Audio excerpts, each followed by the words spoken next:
Сензационно видео показва за пръв път летяща чиния в България. Русенски уфолог се надява да провокира желание някой да се вземе сериозно и да докаже или опровергае истинността на документа.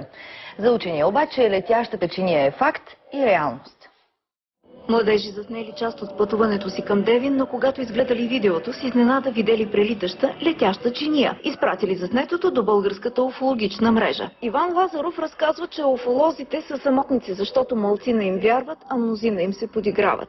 Решил, че е шега, все пак изгледал видеото. Филма беше разложен на кадри. За секунда и половина минава нещо, казвам нещо, което никой не може да обясни. След много анализи, България вече има документ за летяща чиния. Според Лазаров, летящите чинии са земни обекти, служат за целите на военните и няма ли нищо общо с НЛО. Още Хитлер го е произвеждал. Руснаците произвеждат летящи чинии. Сега и китайците. Кой беше този умник, който обърка летящи чинии, НЛО, извънземието в една амалгама? Това са глупости. Пуснал сензационното видео в интернет пространството с идеята: тези, които са скептици, много ги моля, опровергайте това, което аз твърдя.